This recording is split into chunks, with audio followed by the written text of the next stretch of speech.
are a greenhouse florist and garden center. And today, for our 5 minutes or less, or a little bit more, we are going to be chatting about some of our top honorable mention in annuals and in perennials. So some of the plants that have performed super well.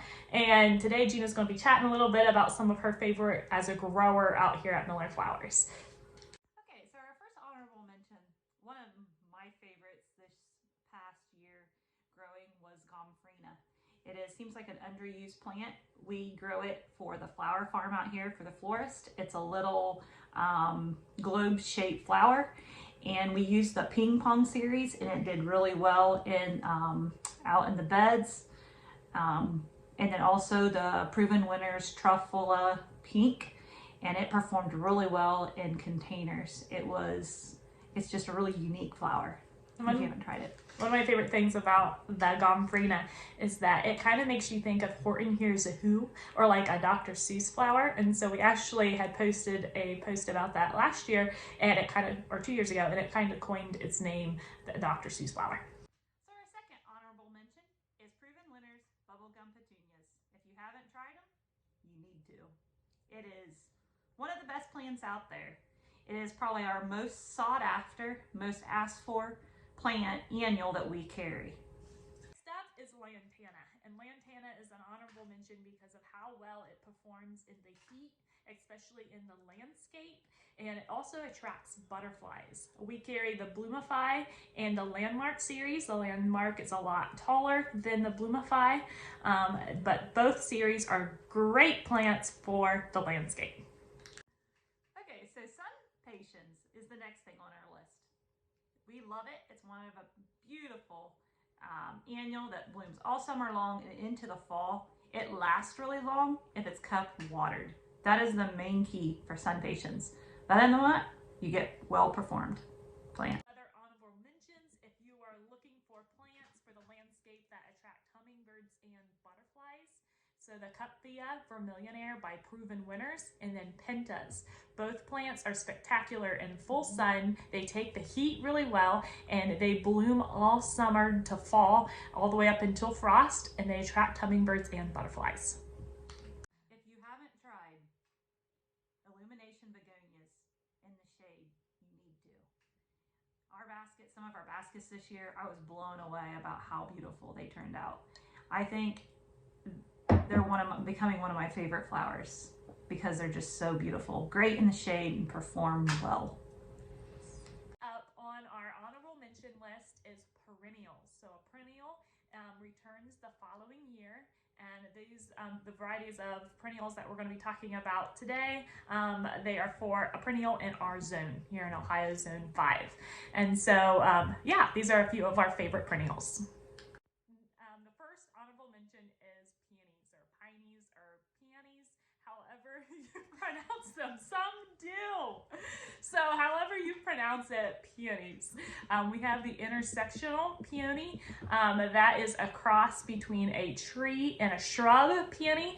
They get spectacular, large blooms, the yellow, the pink, really beautiful plants. There's also one of our favorites is the Coral Charm Peony. That's another gorgeous peony that is beautiful. Next up is the Fun in the Sun Grandiflora Rose. This has a cabbage rose-like old-fashioned rose in appearance, the shape of the bloom. It's also super fragrant, and it really captured our attention when it started blooming. It was just full of gorgeous color and blooms, and it was definitely a favorite of mine. Me too. Next up on perennials is Helleborus linton rose.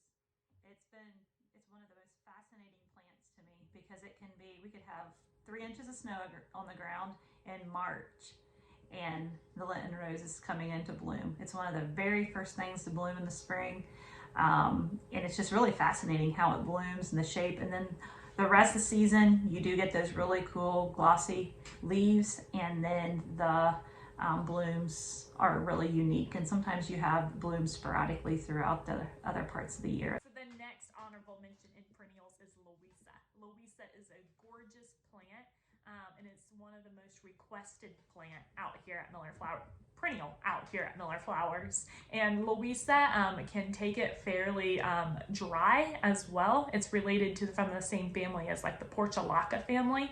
And it takes the heat extremely well. And then in some parts of the world, they use the roots from Louisa, and they grind them and use them for something. So that's kind of a cool fact about Louisa. Do you have a perennial hibiscus in your garden, the dinner plate size? If not, check these pictures out. One thing I will say about hibiscus, if you have them planted and then next spring, they are the slowest thing to emerge. Sometimes you do not see them until mid to late May emerging or leafing back out. They are just extremely slow, but then when they go, they will grow fast, and they will they're 4 to 5 feet tall and give you a nice big bush with lovely dinner plate size blooms. They really are eye catching. There's just something about those plants. Few weeks we've been working on a lot of ordering for the spring, and so as we place these orders, we are in not just ordering but planning out seeding schedules, planting schedules. We get our first shipment of geranium cuttings next week, is it? And they're coming in from Guatemala, and so we start, and so spring is starting. Spring is almost here. We can feel it. It's coming soon, and we are so excited to see you all out for spring of 2022 out here at Miller Flowers. Thanks for watching our 5 minutes or more. I'm Caitlin. I'm Gina. It's great to see you. Have a great day.